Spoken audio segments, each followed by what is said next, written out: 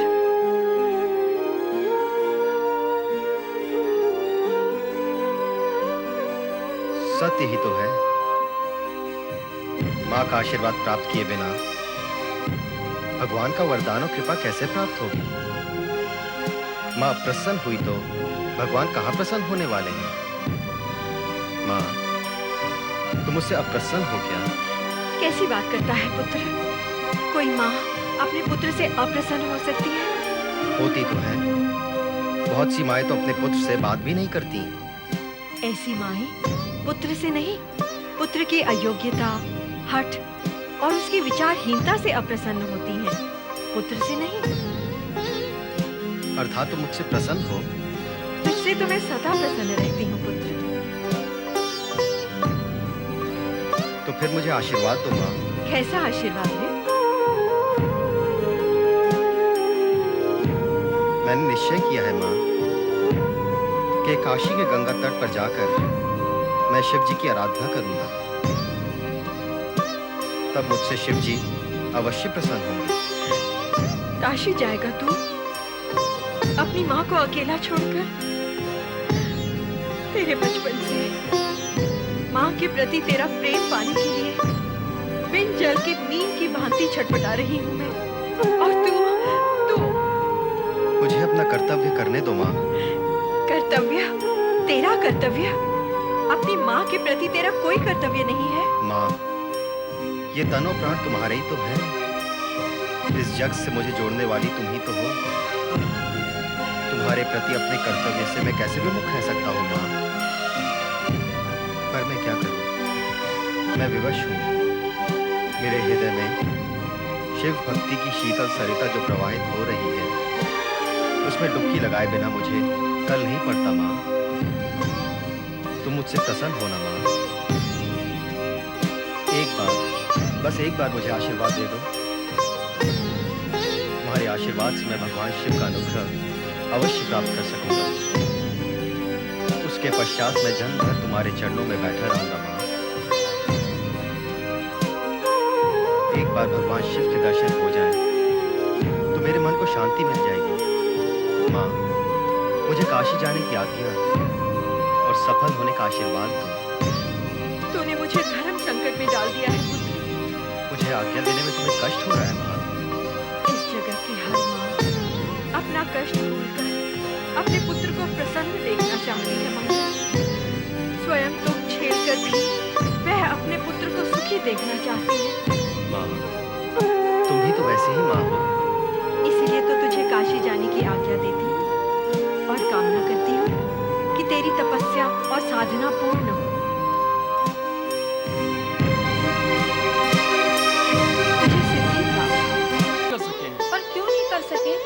सुयशा, तुम मुझसे प्रश्न पूछ रही हो? जो स्वयं उत्तर की खोज में है। नारायण नारायण नारायण श्रीमन नारायण नारायण नारायण ऋषि आ गए। अब उत्तर भी प्राप्त हो जाएगा और भोलेनाथ भी समाधि से जागेंगे। देव ऋषि पधारिए। प्रणाम ऋषिवर। प्रणाम। नहीं नंदी नहीं, मुझसे किसी उत्तर की अपेक्षा न रखना। तीनों लोक को उपाय बताते बताते और उत्तर देते देते मेरी समस्त ग्रंथियां थक गई हैं। तो देव ऋषि, हमें कौन बताएगा कि शक्ति रूपिणी देवी के दर्शन कब होंगे? यही प्रश्न मैं भगवान भोलेनाथ को पूछने हेतु यहाँ आया हूँ। किंतु भगवान शिव तो उत्तर तब देंगे जब वे समाधि से जागेंगे। हाँ, ये दुविधा तो है। एक ही उपाय है। क्या? नंदी, इसका उत्तर मैं अन्य किसी दिन तुम्हें दे दूंगा। इस समय मुझे चिंता है लौटने की। नारायण नारायण। नहीं नहीं देव ऋषि, आए हैं तो भगवान के दर्शन करके जाए। नंदी, उचित है, परंतु इस समय भगवान भोलेनाथ समाधि में है। नारायण नारायण। सुनिए तो देव ऋषि, अगर आप समीप जाएंगे तो भगवान अवश्य समाधि से जागेंगे।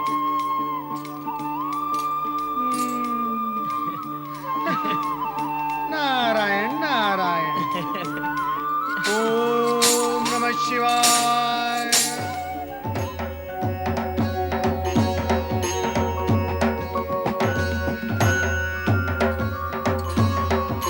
भगवान, आश्चर्य है, आप तो जाग रहे हैं। मैं व्यर्थ ही अपयश का भागी बन जाता हूँ कि मेरे आने पर मेरे द्वारा आपकी समाधि भंग होती है। सत्य तो यही है, किंतु आज ये सत्य घटित नहीं हुआ। और हाँ, तुम्हारे प्रश्न का उत्तर देने का समय अभी आया नहीं। प्रश्न? मेरा प्रश्न? देवेश्वर, मात्र मेरा प्रश्न नहीं, हम सभी का प्रश्न है ये। इसका उत्तर आप दे ही दीजिए। शक्ति मां स्वरूपिणी देवी के दर्शन कब होंगे? नहीं नारद, अभी इस प्रश्न का उत्तर नहीं दिया जा सकता। क्यों देवेश्वर? ऐसा क्यों? इस हेतु की अन्य अनेक प्रश्न सम्मुख खड़े हैं। समय की प्रतीक्षा करना ही उचित होगा नारद।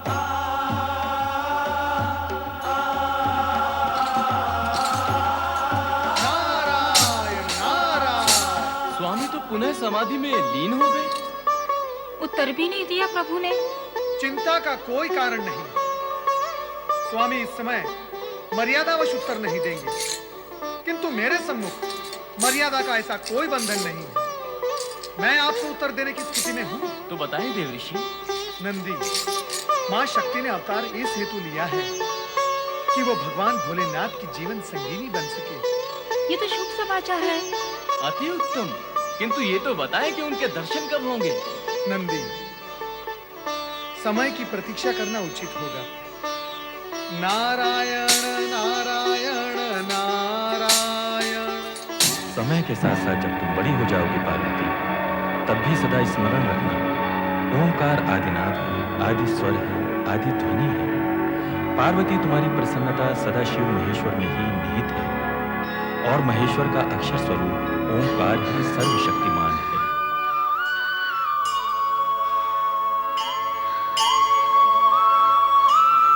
क्या हुआ पार्वती, क्या हुआ? तुम इधर रुक क्यों गई? कुछ तो बोलो पार्वती। ओम नमः शिवाय। ओम नमः शिवाय। ओम नमः शिवाय। ओम नमः शिवाय। ओम नमः शिवाय। ओम नमः शिवाय। ओम नमः शिवाय।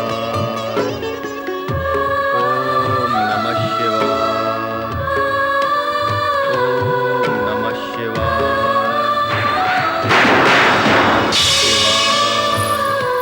ओम नमः शिवाय।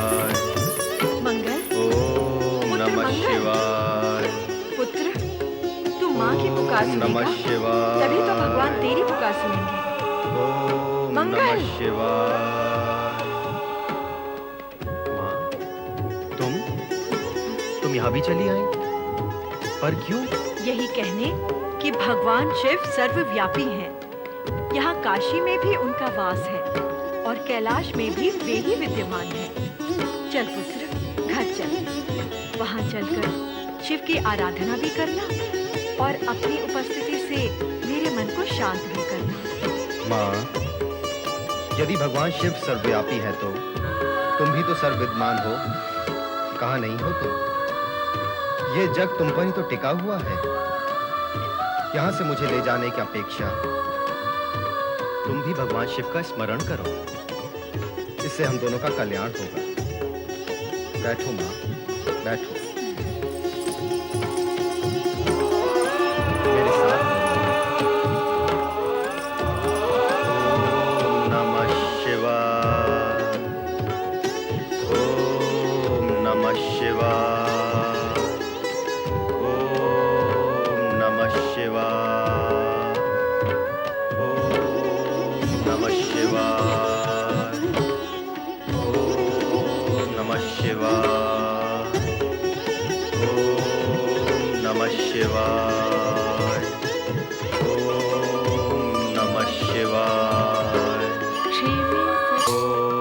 ओम नमः शिवाय, ओम नमः शिवाय, ओम नमः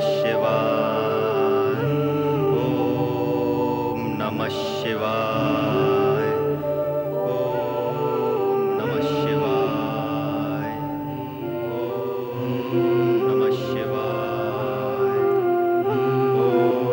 ओम नमः शिवाय, ओम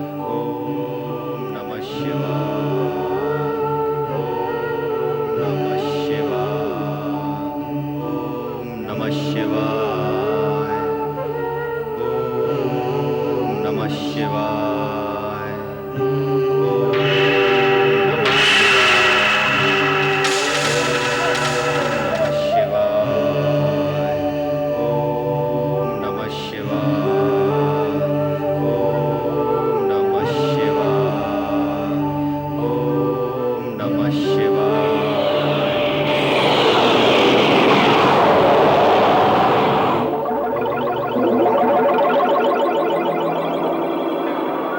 उठो मंगल, तुम्हारी तपस्या पूर्ण हुई।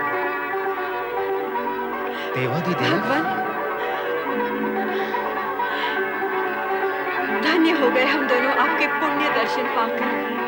मंगल की तपस्या सफल हुई। मंगल, उठो। अब तुम्हें आकाश के ग्रहलोक में जाकर स्थित होना होगा। आकाश के ग्रहलोक में? हे शिव शंकर, मेरी कथा सुनो और मेरी व्यथा जानो। ये जिस दिन से उत्पन्न हुआ है, उस दिन से आज तक मैं इसे मिल नहीं पाई हूं। आपके द्वारा प्रदत्त यह पुत्र बालपन से आपकी आराधना में प्रवृत्त हो गया। जब इसकी आयु मुझे मां कहकर पुकारने, मेरे मन को ममत्व से आंदोलित करने, मेरे वात्सल्य प्रेम को उभारने और उसे अभिव्यक्ति करने का मार्ग देने की थी, उस दिन भी वो आपका नाम स्मरण कर रहा था और आज भी आपका जाप करता है। इसे मेरे पुत्र होने का सुख भले ही प्राप्त हुआ होगा, किंतु मुझे इसकी मां होने का सुख आज तक नहीं मिला। इसने कहा था, आपके दर्शन का लाभ होने के पश्चात यह मुझे मां का स्थान अवश्य देगा, किंतु उससे पहले तो आप इसे आकाश के ग्रह लोक में स्थान देने के इच्छुक हैं। फिर मैं क्या करूंगी? मैं कहां जाऊंगी भगवान? मेरा क्या होगा? पुत्र के होते हुए भी मैं निपुत्र रहूंगी। शांत हो जाओ धरणी, शांत हो जाओ।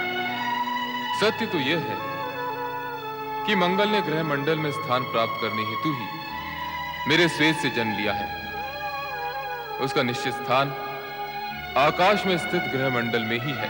भगवान, यदि इसके जन्म का हेतु यही था, तो आपने इसे पुत्र के रूप में मुझे प्रदान कर मेरे मन को ममत्व से क्यों जागृत किया?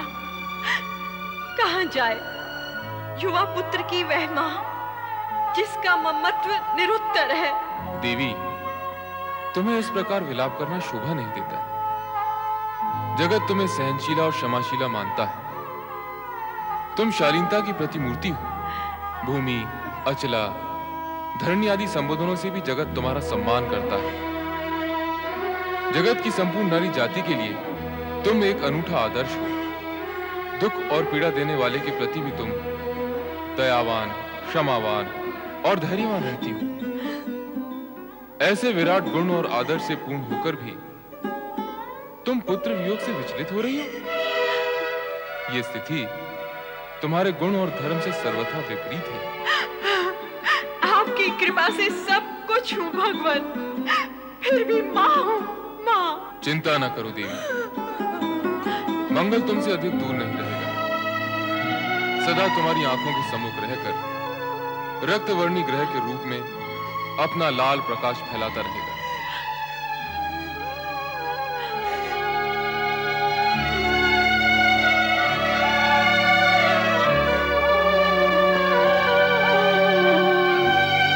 ओम नमः शिवाय।